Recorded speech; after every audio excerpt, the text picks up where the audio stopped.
This course is sponsored by the USAA Foundation. We'd like to thank the USAA Foundation for their generosity in making this course possible. Welcome to PsychArmor Institute's series on invisible wounds at home. My name is Dr. Ted Bonar. I'm a clinical psychologist, and I've spent a majority of my career working with and for military veterans, specifically on veteran suicide prevention treatment protocols. I also train providers to use evidence-based treatments for PTSD.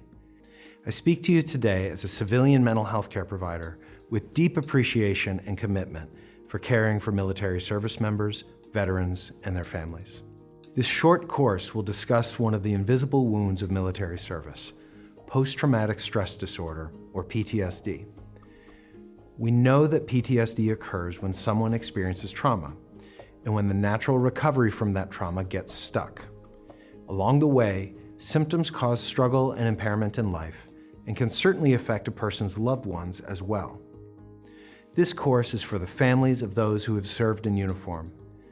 My hope is that it might help you think about PTSD a little differently through the lens of how you, as a family member of a veteran who could be suffering from it, can help alleviate that suffering.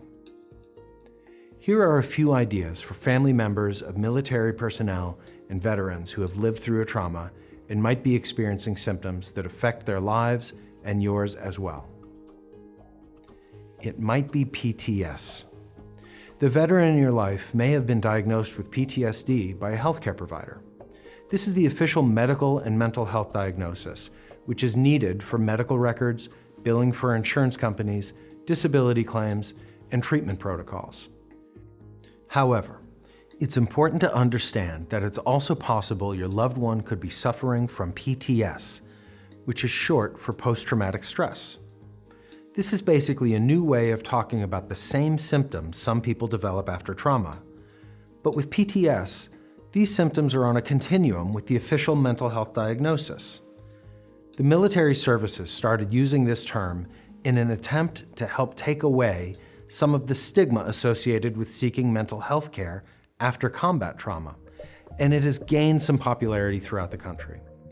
As family members, what someone calls this problem and whether or not it's fully diagnosable might not make much difference to you.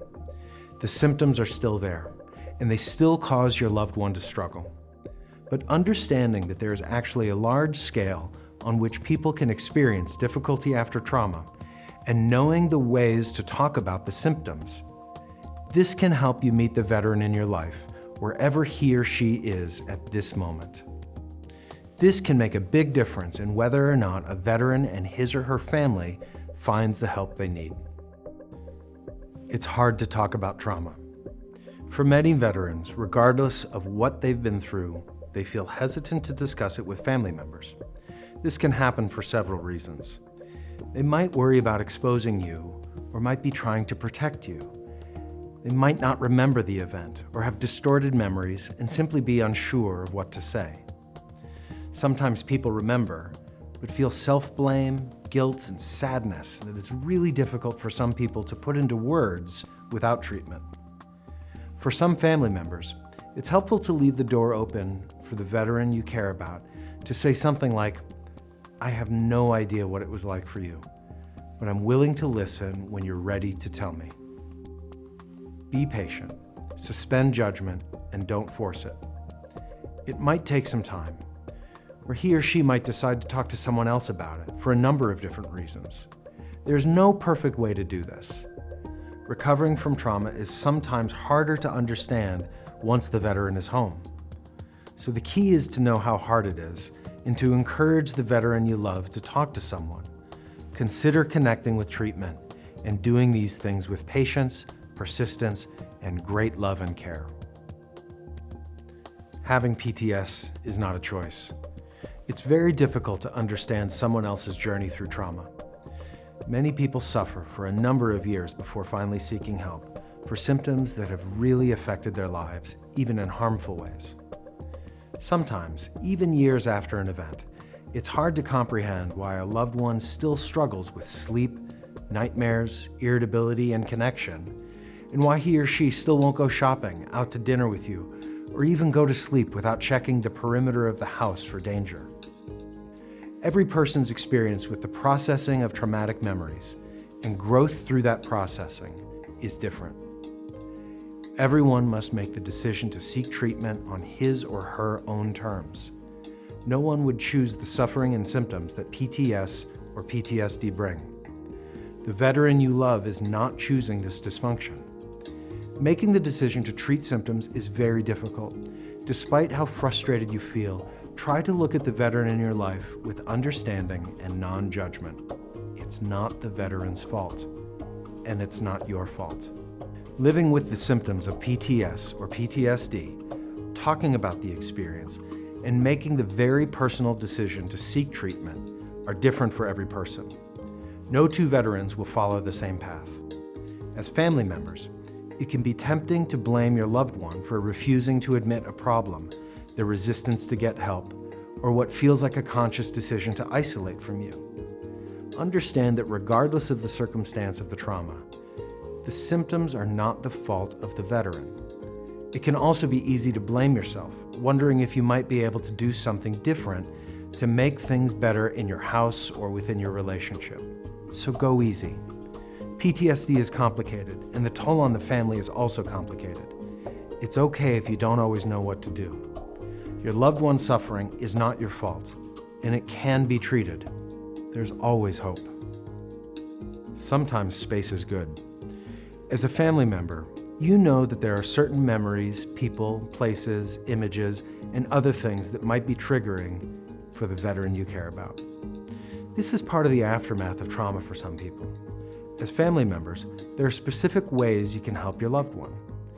People with PTSD often feel unsafe and feel they need to scan an area for threat. You can ensure that your family knows not to sneak up on or surprise the veteran, and not to make sudden or unexpected loud noises. Likewise, if you have the opportunity to arrange seating, you can help ensure that there is not space behind the veteran when he or she is seated.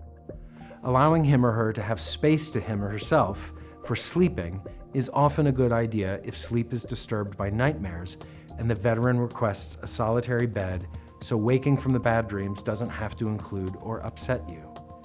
This is also okay for you to arrange for your own safety and your ability to sleep through the night without being awakened. Above all, talk to the veteran you love and ask him or her what kinds of things the family can do to help minimize the triggers at home. This shows you care, understand, and want to be part of the solution. Finally, treatment works. As a family member, it's vital to understand that there are 3 evidence-based treatments for PTSD with decades of research behind them. The literature is clear that these protocols help people recover from trauma and the symptoms to go into remission. Other types of therapy are currently being studied, and there may be more treatment options that are based in research as well. For the most up-to-date information on the recommended therapy for PTSD, visit the VA's National Center for PTSD and go to the Family Resources links. Knowing that recovery is possible is the first step. You can strongly encourage the decision to seek evidence-based treatment and then advocate for the best possible care for the veteran in your life. Help your veteran ensure he or she sees a provider trained in one or more of the evidence-based therapies for PTSD. There is every reason to be very hopeful that your family member can make a full recovery. Thank you for joining me for this brief discussion on what families can do to help veterans who are suffering from PTSD. For more information on PTSD, please visit the other courses in this Invisible Wounds at Home series entitled What is PTSD and Symptoms of PTSD. Thank you for your service as well, and for all you continue to do today. If you have any questions or need assistance, go to the PsychArmor website or call the PsychArmor support line at 844-779-2427. Thank you for completing this course and taking that one step further in learning about our American veterans.